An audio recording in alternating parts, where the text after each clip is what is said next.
slow lane. Just drive me into the night.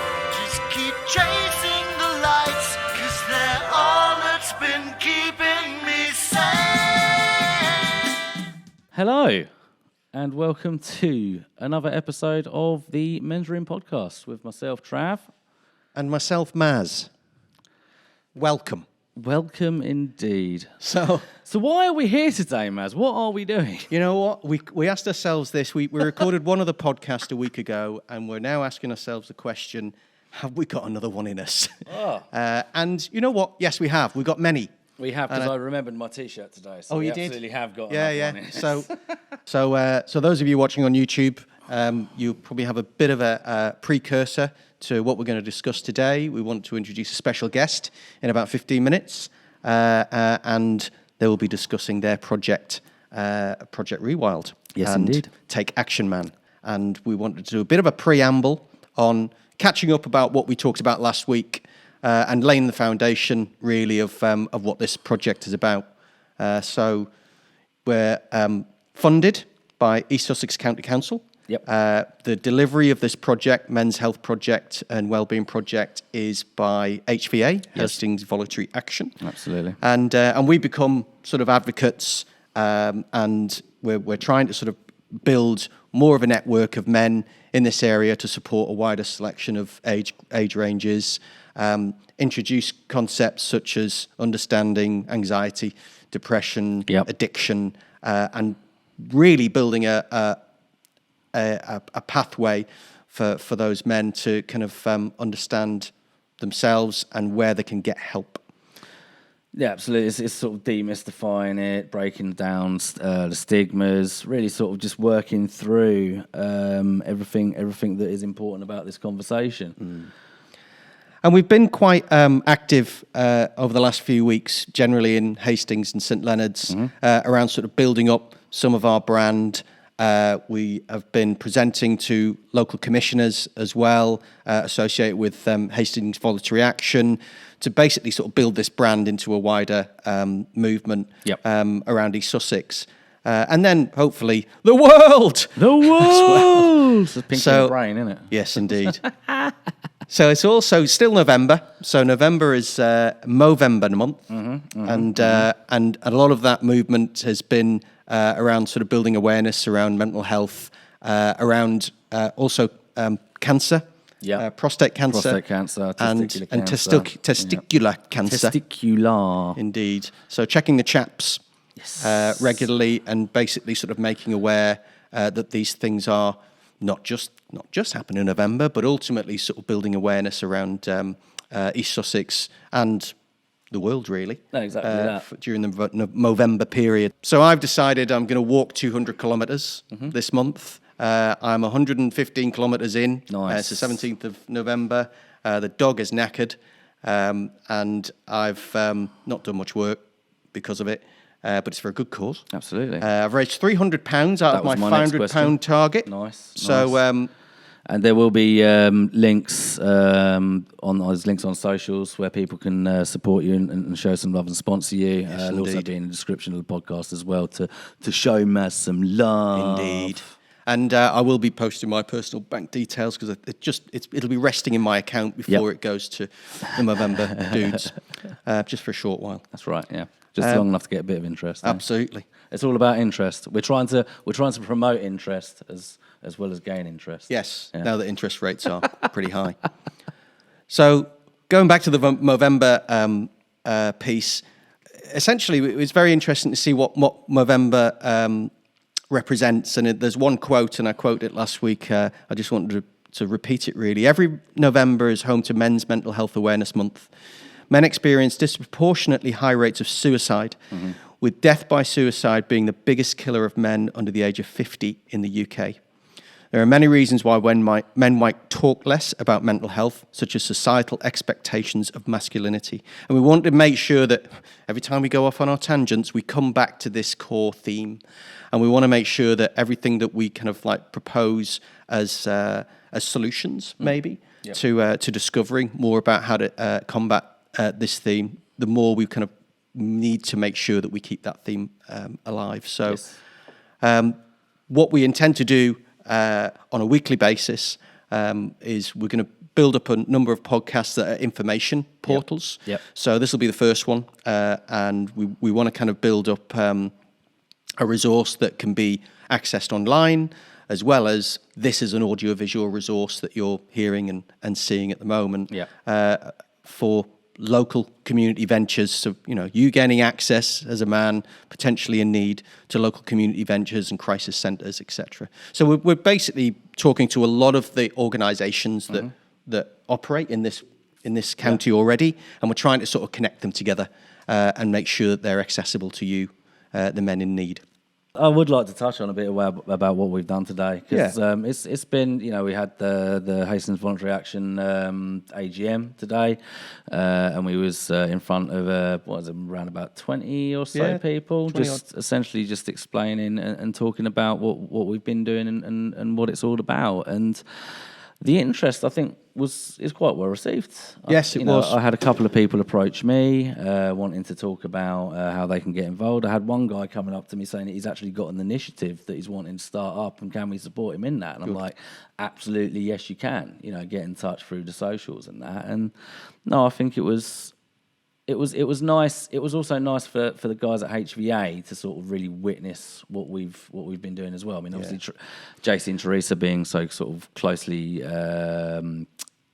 communicating with us in it anyway, but for for Peter and the rest of the guys, I think it's a great opportunity for them. So going back to our key theme, I kind of wanted to introduce some of the audiovisual things that are available out very, very and everything we refer to is kind of free. So what we want to do is make sure that you can access free resources and learn more about potential conditions that you may be feeling or potential feelings you may be feeling. Yep. And I sort of picked up on quite a few things on YouTube actually that are really really interesting, quite refreshing, but also can kind of unlock some of the potential feelings that you might feel. You're not alone when you're feeling these things, and other people do understand that these feelings that you potentially have are exist, and they're not just existing in your head. They're actually, a lot of other men feel the same way. So I was going to point out a few things online, and just to sort of make a note, really, and we'll publish whatever we talk about. We'll publish on our socials, so you can have links to places on YouTube and other podcasts, etc. But I picked up on one video that I thought that resonated hugely on YouTube. It's called "I Had a Little Black Dog" or "Living with a Black Dog." So there's two videos essentially published on YouTube. If you type into YouTube, "I Had a Black Dog," it really does explain a lot of feelings that essentially you as a man potentially could be feeling but can't explain. Yeah. And I think once you see these videos, you kind of will get it. Yeah. And also a very good resource to point to people and men that might also be feeling a similar way, but don't understand what they're feeling as well. Yeah. So I thought I found them very useful. And also from a local perspective, and you can see this through the HVA website, the Men United film that was made about Hastings and St Leonards, probably just after COVID, wasn't it? Yes, yeah. I think I've actually linked that and got that on our YouTube channel as it is anyway. You do. Because it was absolutely fantastic video, really sort of highlighting a lot of local voices. And it was, very powerful stuff. Yeah. And again, this is, all of this is meant to resonate with the local community. So what we want to do is again, in the coming weeks, we intend to interview a lot more local community members, whether they're people associated with organisations like the ones we met today, the AGM for HVA, or individuals that have experiences that they want to share and that, also tell us about their journey of how they kind of combated some of those experiences. Another thing just to pick up on, and it's the last thing on the sort of YouTube accessible content to look at, is very recently Norwich City what a video. Released a video, like a little advert about two men sitting in a football match, and it is incredibly well done. And again, just look up Norwich City, You Are Not Alone on YouTube, and it will, honestly, it's like 90 seconds of one of the most powerful videos I've ever seen. Oh, absolutely, yeah. I mean, it's one of them videos that I wish I could watch for the first time again. Yeah. It's powerful. Very powerful. And just to describe really, and I'm not going to give anything away really, it's all about understanding the quiet man. Yes. So the quiet man who is struggling, who doesn't let anyone know that he's got issues or he has things bubbling under or that he's sad or that he's lonely.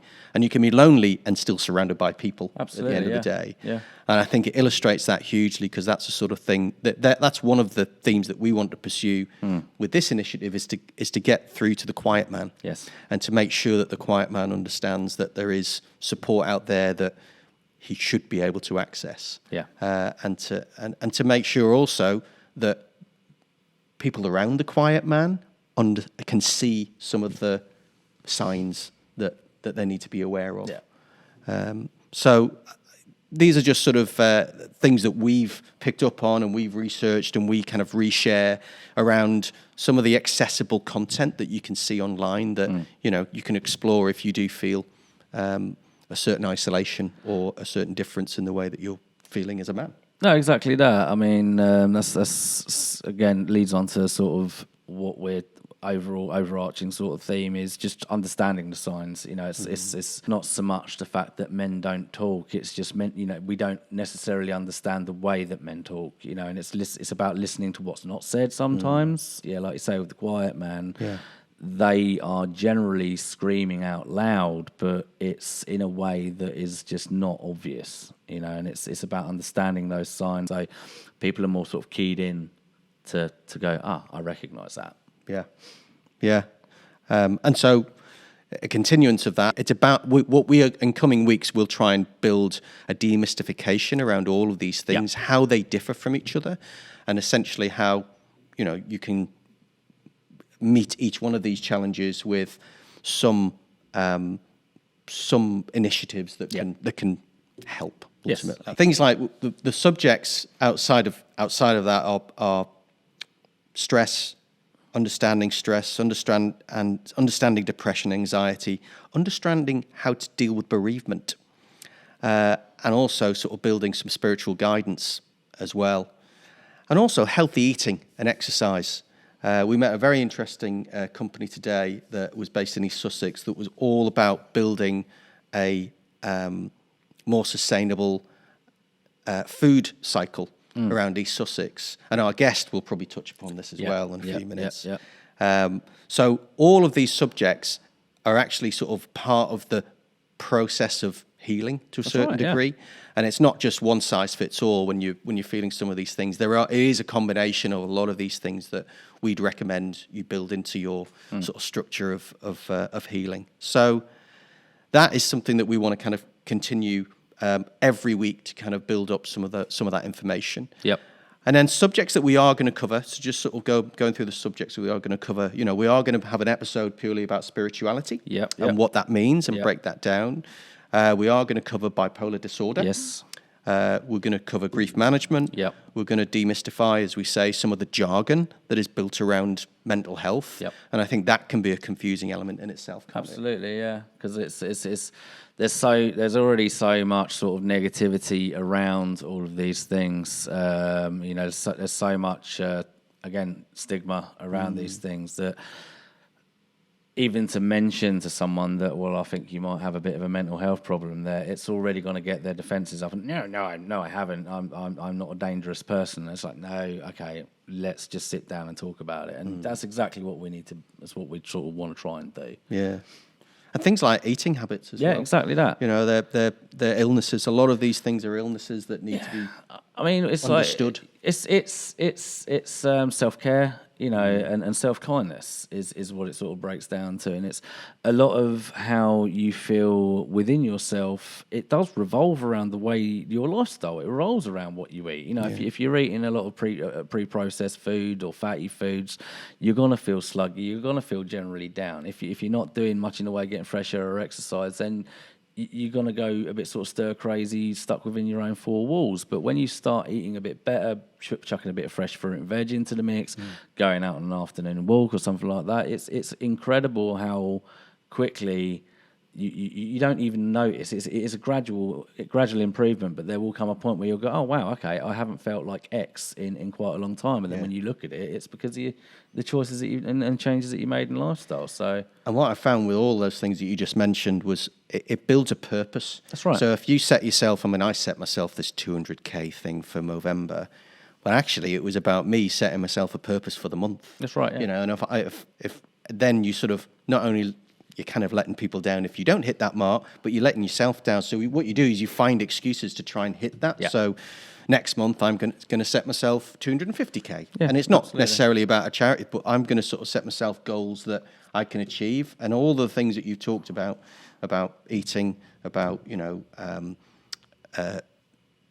building your physical health, as well. And it's not necessarily physical health; it's going to the gym or kind of going for a run. It's just anything that gets your heart started and your heart motivated and getting your heart sort of pumping for a few minutes a day. That's it. And that sort of builds a bit more. Mate, I mean, taking a bit of a leaf out of my mum's book, she would do exercises in the home where she'd just go up and down stairs, and then she'd do 2 steps, 2 steps, 2 steps, and she'd do that for sort of like 15 minutes, half an hour a day.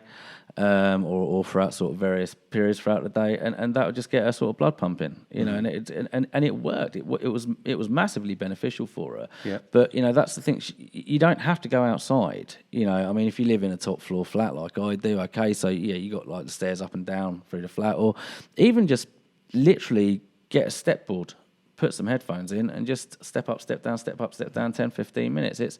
You don't have to go far. You don't have to do much to make that change. It's all about actually actively wanting to make that change. And that sometimes is the hardest hurdle to overcome, because it's the effort.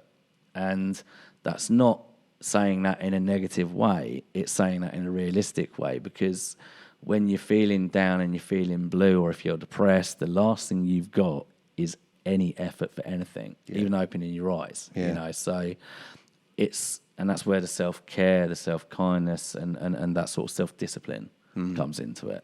Yeah, it's very structural as one of the things that you can sort of access. And again, through things like Health in Mind and the NHS is cognitive therapy, which essentially is an idea that you structure your day and you structure it with exercise 20 minutes here, stay away from a screen for 2 hours, put your phone down for an hour, have some break from anything that's domestic or work related, and then basically you build yourself a diary for the week and try and stick to it. That's it. At the end of the week, you tick box, right? Yeah, I did go for 2 walks that day. I did put my phone down. I did, make sure I got a lunch break. All of these things actually build structure, which I think now in the modern world, structure's a bit flimsy around the working environment, because if you're working from home, and look, I work from home 75% of the time. Sometimes my structure is like, it's variable. Yeah. So again, we need structure as humans, and that sort of structure gives you purpose, and that purpose gives you the will to kind of make an effort.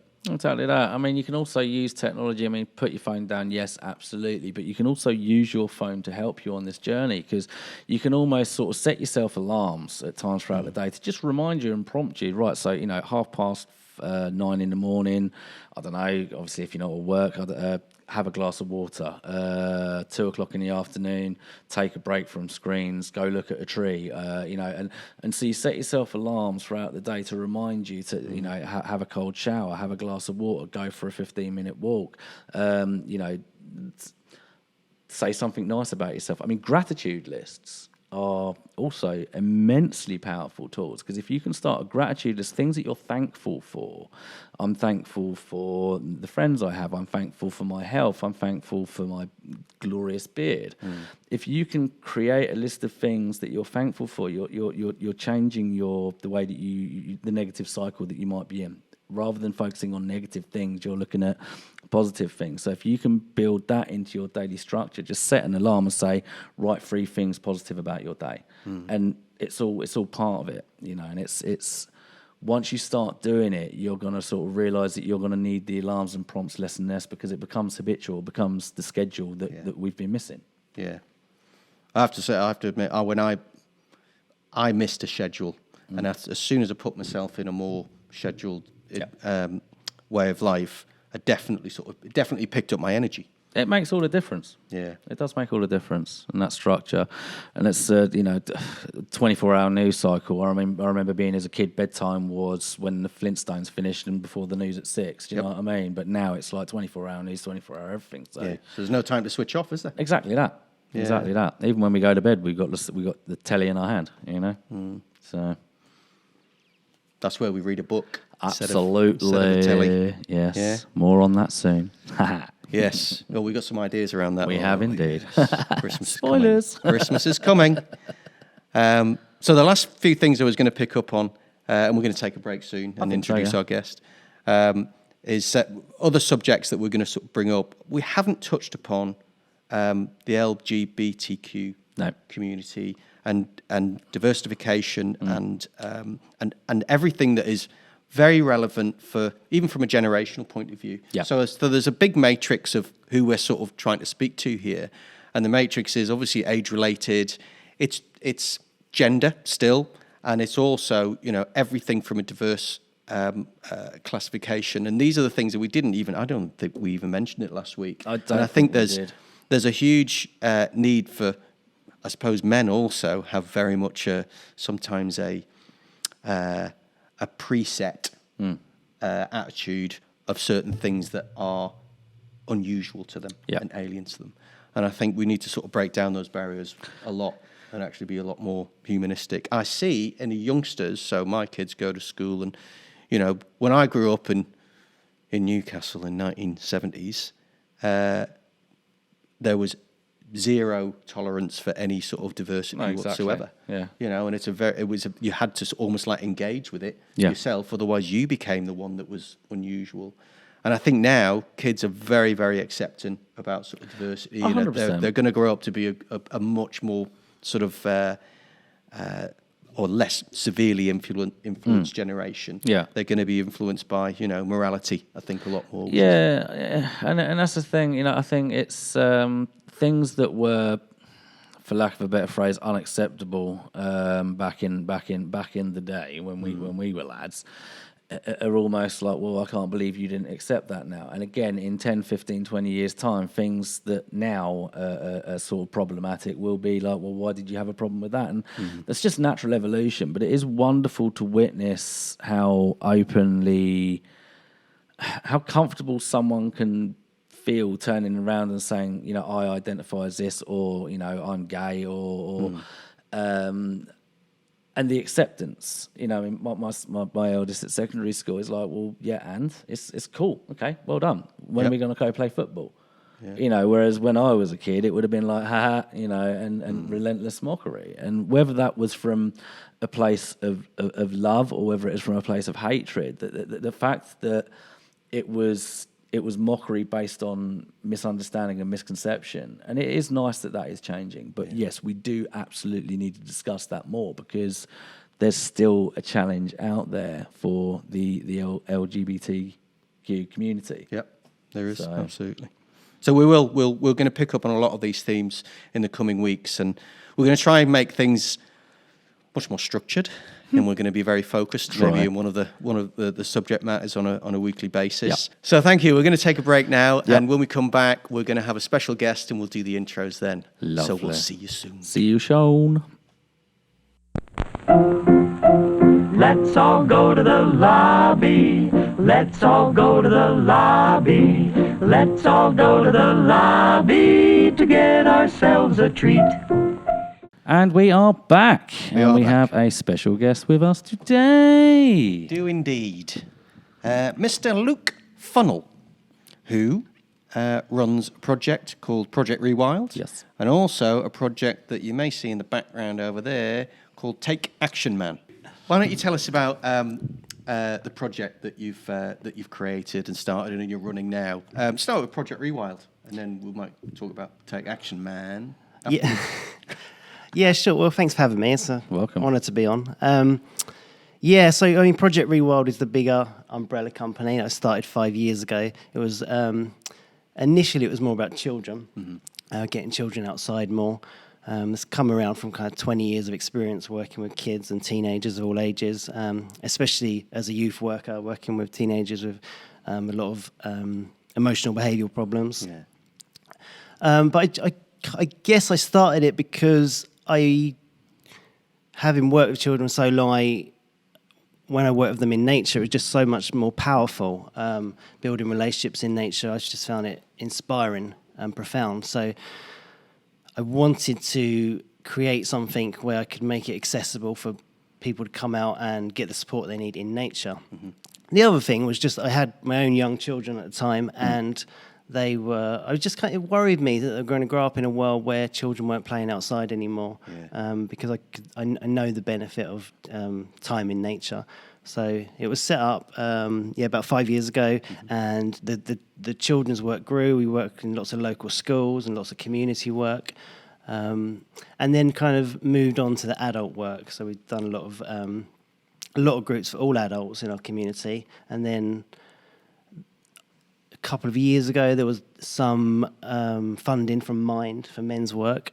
So I thought that would be a great opportunity to take on a personal passion of mine and start a men's group, which is this Take Action Man. Yeah. So from then, with that part of the project, Take Action Man, that's grown. It's been fantastic to be a part of. It's been really inspiring for me to get involved and facilitate this and just watch it grow way beyond me. That's the wonderful thing about it.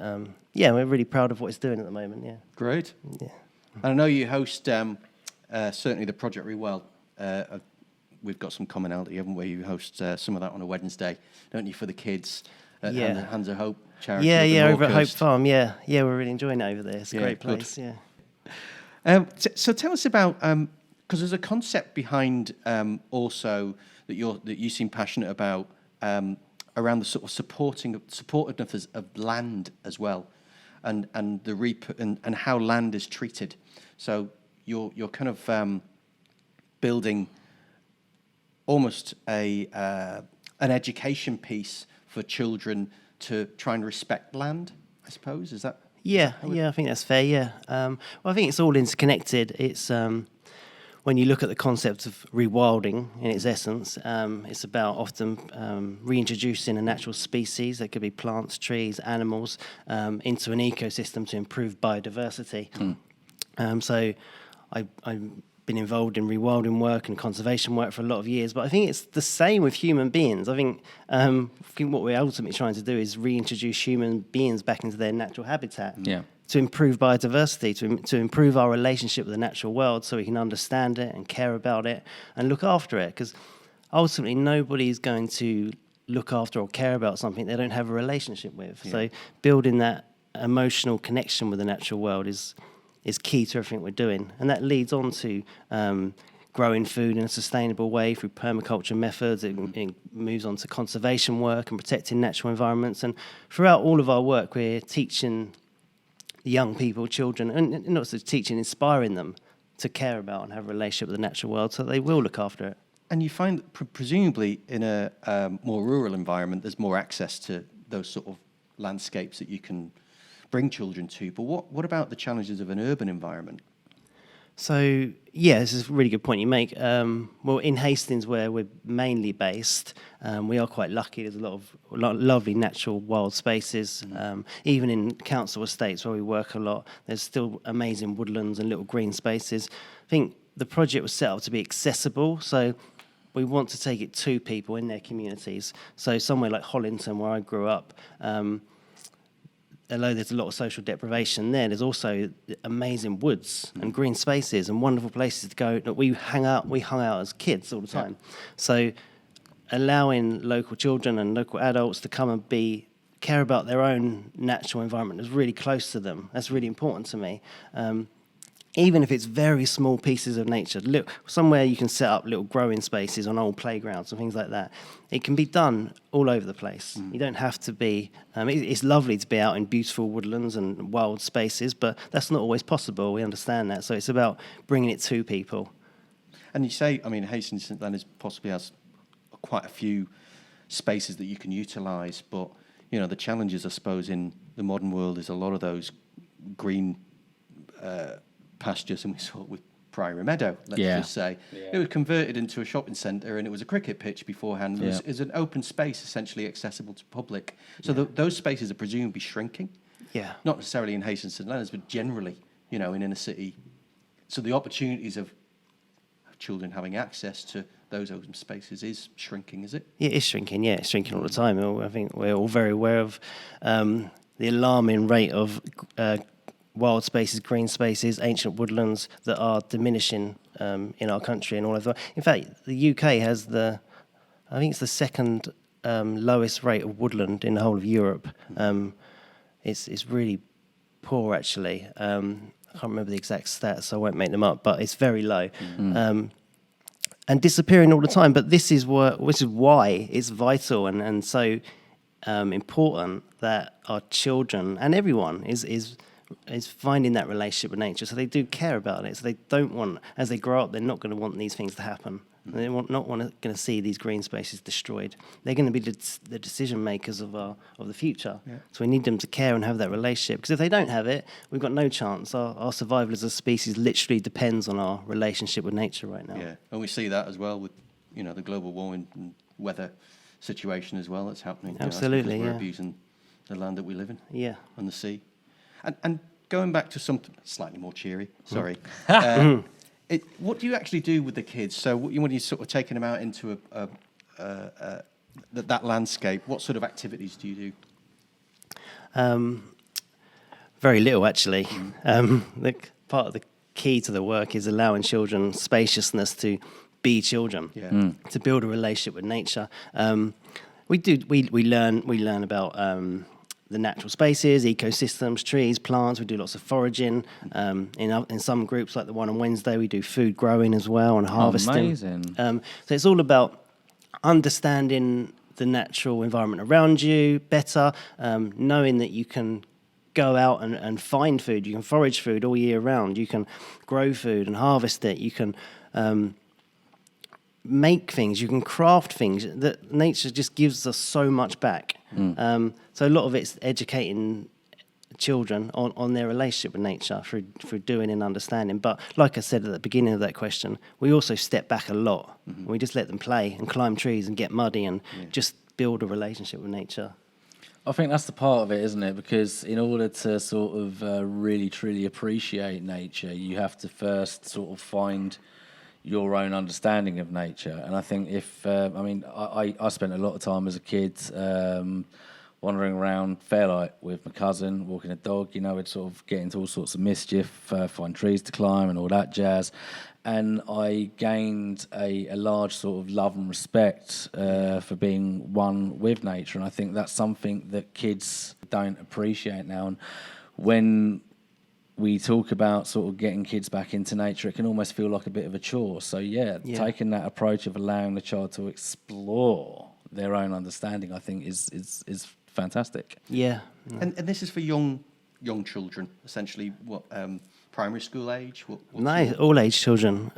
We work with toddlers right through to teenagers, young adults. Yeah, every age we work with. So do you work a lot with the schools locally? Do you sort of engage with them? We work in local schools. We work in primary schools. We do a lot of alternative provision groups for secondary schools as well. Done a lot of work in St Leonards Academy and Arc Alexandra.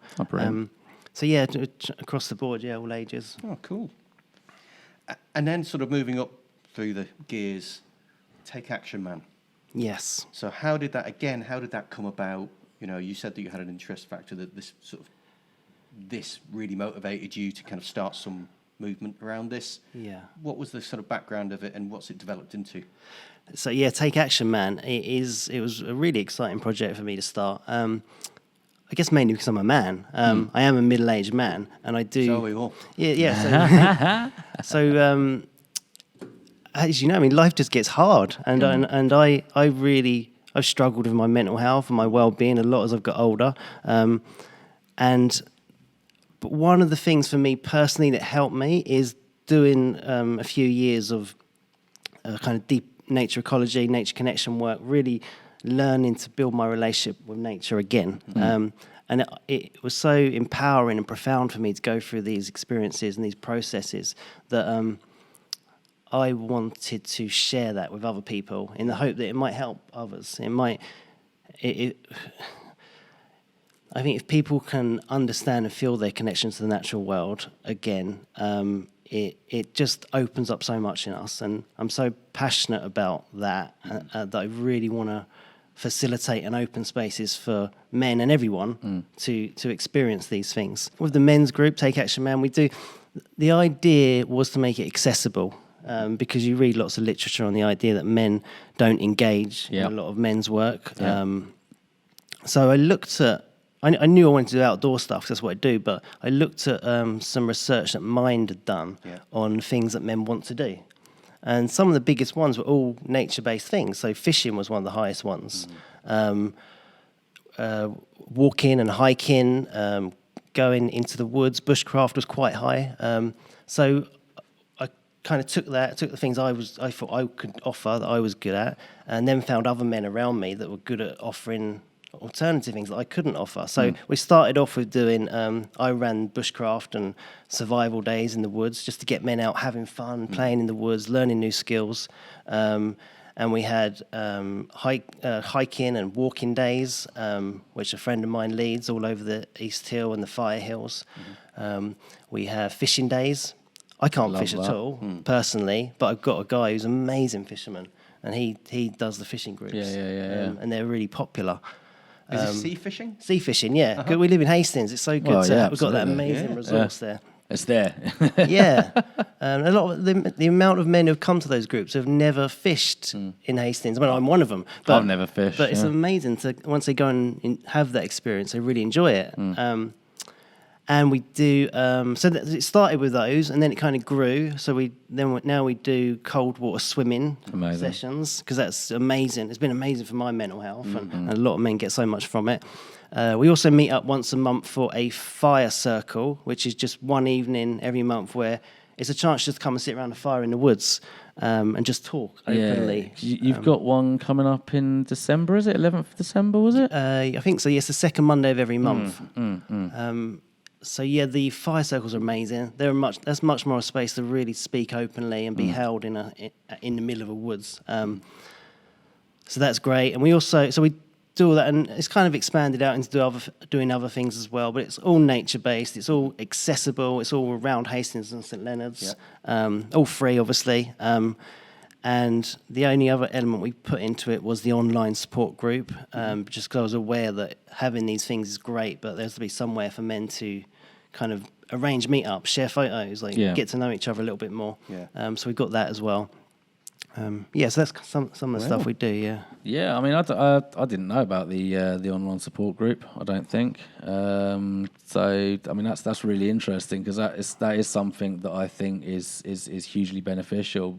As you say, giving men that sort of ability to be able to arrange things and just sort of find a place online to be able to say, guys, is there anyone about? Because it's all well and good having friends, text messages and all that sort of thing, but not everyone is available all the time, sort of thing. No, absolutely, Yeah, that was key. I mean, apart from the practical skills, so that was the thing that makes it accessible. Get things that men want to do, and then they'll come. That was my idea, and it worked. They're popular groups. But then beyond that, it's opening up space. The longer we've been with the men, so it's over 2 years now, the longer we've been with them, the more we can open the groups up to bigger, deeper discussions around their problems, what they're suffering with. Everyone can speak openly. It's a safe place, but also helping people, empowering people, and giving them the tools to support themselves away from the groups. So learning about your nervous system, learning about breathing exercises, giving people, just empowering them to be able to come away from the groups and still kind of do okay. That's really important. It's that self-management. That's what it is. So that's been a really important part of it, and that's grown. So when we do the men's groups now, we do a lot more kind of work on our bodies. We do a lot more breathing exercises. We do a lot more kind of quite big men's exercises, like letting out trauma and screaming and shouting and all the things that we wouldn't have done initially. So we're trying to make it accessible, but the men have been wanting to push at their edges and do more. So it's been great to see the way it's grown over the 2 years, and the men that have got involved and started offering this stuff, because it's not me that does everything. I'm kind of a facilitator for other men to offer their skills now, which is amazing. So it's not always the same men. There's some men that come to lots of stuff. There's some men that might just come to the things they like. Like some men just come to fishing, and some men just come to fire circles. But I think what's been good about it is, like, especially the fire circle, because it's just there every month for all the weathers, all seasons. It's there. Men don't come every month. They come when they need it. Yeah. Because they know it's there, and it's a lot actually. To come to a circle and share very personal stuff is a lot, and so you don't always want to keep coming, because that's a big thing to do. So, but when you need it, it's there, and I really like that. So men come and go, and it's great. There's no pressure on anyone to keep coming every month. So we do take new people on. I think we've worked with about 150 men over the last 2 years. Amazing. And so it's, some come a lot, some don't come back again. Maybe they don't enjoy it, but in general, it's. I just like the fact that it goes on, and then people can come when they want to. You're able to share like a sort of success story that this is kind of created, or is there someone that's been through this cycle, been through that, and it's really helped them? And you don't have to mention who they are, but at the end of the day, the sort of results factor is really important, and it all sounds. I mean, I think I want to go to the next one. I'd love to get involved. Yeah, love to come across one of them. But it's about you definitely know that there's a results. That it produces results throughout this process. And I mean, it's hard to pick out a person. We get so many stories from men. When I did ask for feedback when we had to do the report at the end of the last load of funding, we just got so much amazing feedback, and I didn't even realise the effect it was having on some of these men. So middle-aged men that one comes to mind, an older guy who's divorced and not with his family anymore, and been through a lot of depression and sadness around that. But coming to the groups has given him a new lease of life. He's made friends. And he said, for the first time, I've been able to be with men again since he was a young man. Because that happens a lot for older men, obviously. You once you have a family, you often lose your connections with your male friends. So he would say coming to a place with other men and building friendships with men has been really empowering for him, really big thing. And there's so many, even young men. We have I remember there's one guy who's 28. He said he was really, really lonely. Because he'd finished his university, but he didn't have any male friends, and he said he didn't like going out drinking, so there was no way of making male friends, he didn't feel. So he came and he made male friends, made connections, learnt new skills, and he was incredibly grateful for the group. I love all these individual stories that people give us where they've struggled through whatever's happened in their life, through death of partners, some of the men, like divorce, through trauma, through physical disability and pain, through losing jobs, all of the things these men are coming with, and childhood trauma. But it can all be shared, and the sharing, you realise that so many men are going through the same thing, and that's what with all men's work, which I know you guys have been touching on. It's knowing that you're not alone. And when men come and they sit around that circle and they start sharing it, opens up for everyone else to share, and that's what's so inspiring for me doing the group. Just that men feel safe enough to share all of these very personal, traumatic things that they're going through, and it's held and it's safe because we can all understand. It's been an incredible experience. That's the strength in a shared experience, isn't it? It's that the resonation factor. It's incredible. And the struggles that you'll have with funding. I mean, how do you keep this going? Where do you get your funding from? Is there an opportunity to sort of find funding through a network within, or are you tapping into that already? Yeah, no, I mean, funding is always a challenge, I think, for all of this work. I know there's lots of people doing good men's work. It's always the same thing. You're in this kind of fight for funding constantly. So Take Action Man was initially funded by Mind. So we managed to get a few months through that, which is wonderful. That was like a trial period. And then Making It Happen funded it for another year. And that's where we really managed to get the substance going. And then the funding ran out. So we've been running voluntarily for the last few months, as much as we can. We keep the monthly groups going, whatever. We're not worried about being paid for them. But the bigger days, it's harder to keep the momentum up. So we're just constantly working for funding. Tried lots of funding locally and haven't got it. We've got a couple of big bids in at the moment, big lottery one, big suicide prevention bid as well. Yeah. So constantly trying to get more funding. And that we will, because I mean, I'll put enough energy in it till it happens. But it is the struggle, definitely. Well, it's about dividing your time between, because again, putting bids in, it's quite an administrative process, isn't it? Yeah, it's huge. You know, and you're trying to deliver the project, but also trying to sort of build a bid that it has a multiple parts to it. Yeah, absolutely. And that's got to be a challenge. And I think we were discussing at the AGM today at HVA about how bids can be constructed and what support smaller ventures need, because they haven't got the infrastructure to dedicate someone to just do a bid, because you're trying to deliver the project at the same time. So anyone out there who is listening, all 12 of you, who can help Luke, we've got a précis of what the project's about. And I have to say, I mean, the iconography, the Take Action Man, you brilliant. I love it. It is, and look on Luke's website, Project Rewild website. It's so well done, and it does sort of sum up the theme of what you're delivering as well, really, really well. Yeah. Congratulations. Yeah. No, thank you. And you've got a set of volunteers that help you. You say so. The guy who does the fishing, people that help you presumably with some of the organisation. These are volunteers, as it were, or are they? It's a mixture. So on the men's group, I started with two of my friends and colleagues, but now, and it's men that have come through the men's group. Mm-hmm. So, like I said about the guy who does the fishing, he came and loved fishing and took over the whole fishing stuff, which is amazing. And then another guy who come on the men's group, he was a chef, so he started doing cooking on the days when we're in the woods.